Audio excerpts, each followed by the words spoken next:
Hello mga kasari, good afternoon. Welcome back sa aking YouTube channel. So ngayon guys is Monday. Meron ng mga ahente na dumating po ngayon. So kukunin ko lang yung resibo ng... May ahente kasi ako mga kasari ng 4 tsaka gin bilog. So kumuha ko ng isang box at kalahati. Nakakahalaga po siya yung isang box ng 1,560. So bali pumatak po siya ng 65 pesos po ang kada isang bin. So, 2,340 kasi nag-order pa ako ng kalahati para medyo madami-dami naman tayong gin bilog. So, meron naman tayong pambili pa dito. Naglabas na rin ako ng case para alam nung ahente ko naman sa Red Horse na ako ay mag-order.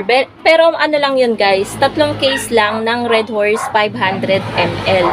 So, dumating na rin po mga kasari yung ahente ko po sa mantika at ang total naman po ng aking pinagbayaran ay baba natin dito.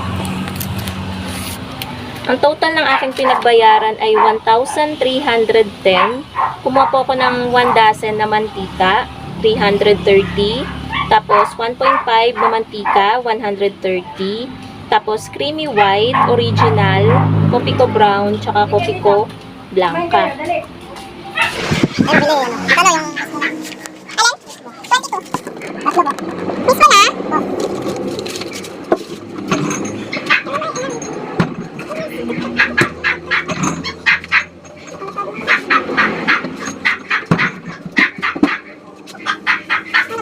Oh.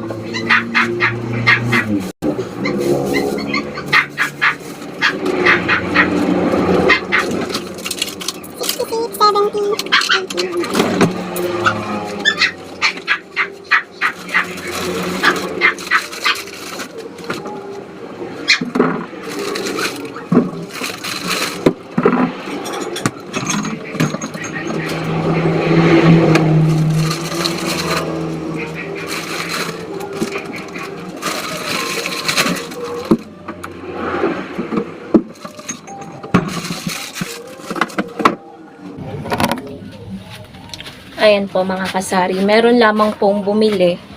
Asa na ba yung resibo? So, Copico Blanca, ang puhunan po sa kanila is 135, 140 naman yung mga Nescafe. Tapos, kumuha din ako ng 6 na klase ng gamis at naisalin ko na po yun. Yan. Ano yun? Bumibili ng ulit. Ilan? Ilan? 12.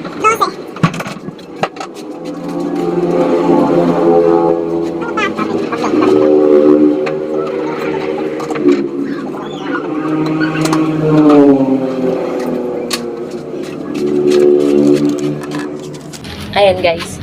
Kaya pag tanghali, imbis na matulog, 'di ba yung iba nagko-close? Ako guys, hindi ako nagko-close kasi nga ito, tingnan nyo. Kahit papaano, 'di ba? Kahit pa isa-isa, nakakabenta din tayo. So yung total is 1,310. Yung puhunan ng gamis guys ay 50 pesos per tub at naisalin ko na nga dun sa magaganda nating lalagyanan. So ngayon ang inaantay ko na lang mga kasari is yung ahente ko ng Red Horse. Pero bago yon guys, kung dadating man sila or hindi, papakita ko sa inyo yung gin bilog dito sa baba. Ayan, so ito guys yung mga red horse tuloy. Gin bilog, ayan. Nakaharang kasi to si Piggy eh. Ayan, ito yun, isang box. Tsaka ito yung kalahati. Wala pang bawas kasi meron pa naman tayo doon. Ayun no, doon sa sulok na yun, meron pa tayo doong gin bilog. And tulog nga pala mga kasari si Bebang. Yan oh. Tulog na tulog ang Bebang. Sarap ng tulog niya. Ang laki-laki na. So, ayun guys. Ngayong araw ng Monday ay, ano ba? Inaantay ko yung delivery ko or yung bago kong supplier ng bigas. Nagbabagsak talaga sila sa mga sari-sari store ng bigas. So, dito lang din sa Amadeo and mga 3 or 4 PM pa daw ang delivery nun. So, isa-separate vlog ko yon mga kasari. Dapat nung isang araw pa yon, kaso nga, merong isa doon na klase ng bigas na order ko na ngayon pa lang i-deliver sa nila. Kaya mamayang hapon pa yung order ko madi-deliver. So, isa-separate vlog ko yon mga kasari. Doon ko isasabihan yung mga information about doon sa mga na-order kong bigas, anong klaseng bigas, at kung magkano ko ibebenta yung bigas, at kung saan ko nakuha. Baka naman sakaling maka-order din kayo doon, kung around kayo, Tagaytay, ganyan, Silang, Mendez, Amadeo, Alfonso, yun. Doon sa mga lugar na nabanggit ko, doon sila nagde-deliver. So, ayun guys, yun yung ganap ngayong araw ng Monday dito sa Sari-Sari Store. Ayan. Na, dumating din yung ahente ko, 'di ba, ng mantika at yung mga hindi ko na talaga na So, ayan, na-deliver yung ito in-order nating kape. Kopi ko brown, blanca, Nescafe original, tsaka creamy white. Dinisplay ko din agad guys kasi kanina baka bakante yan. So, sakto. Naisip ko, dadating nga yung ahente ng mantika kaya sa kanila na rin ako nag-order. Tapos mga kasari, yung mantika na order ko is naayos ko na rin dito. Napunasan ko na rin yung mga bote kasi yung mga dineliver na mantika is madumi yung ilalim, madumi yung paligid. Kaya isa-isa ko po yung pinunasan. Ayan. Diba nag-aalikabok kapag ibibigay na natin sa customer ang alikabok. Kaya meron ako ditong mega box. Dito ko nilagay yung iba. Ayan. Yan yung mantika. Yung iba dyan, tira, nung last week na kinuha sa kanila. Tapos, ito yung 1.5 nila. Kaya ako nag-order lagi ng ganito is panggamit namin sa kusina.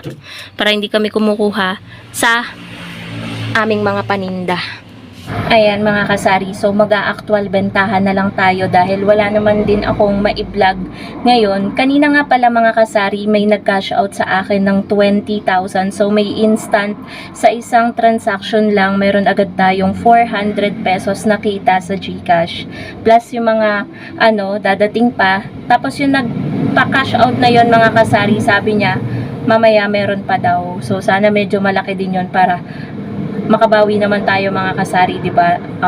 Minsan kasi may mga araw talaga na magkano lang yung kinikita natin sa GCash, pero thankful pa din ako doon mga kasari kahit magkano naman yung kitain natin.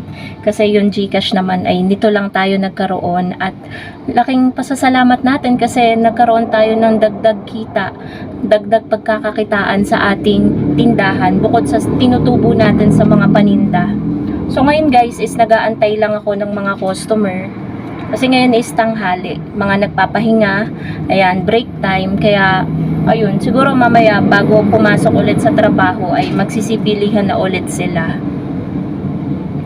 So, yung tindahan ko naman mga kasari is hindi naman ganon kalakas. May mga times lang talaga na madaming bumibili. Kaya, ayun, nagiging consistent lang din ako na hindi ako nagpapaubos ng paninda. Kapag may paubos na alam kong mabenta, namimili kami agad ni partner.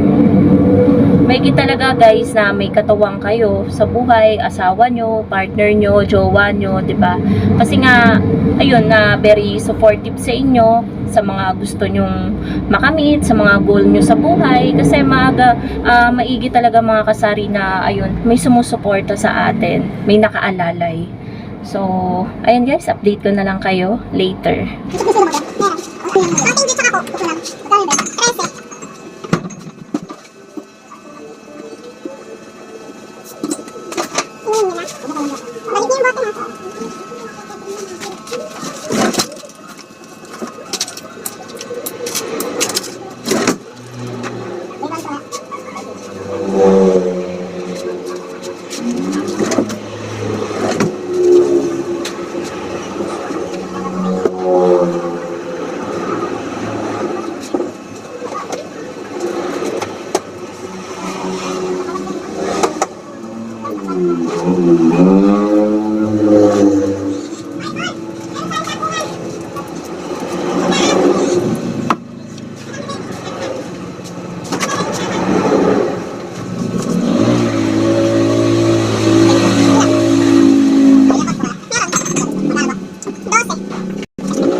0956 375 9608. 0956 3759608.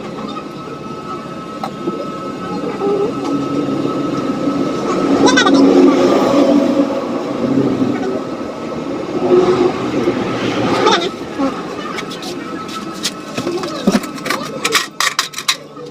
Wala na. Nandiyan yan daw.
What's going on?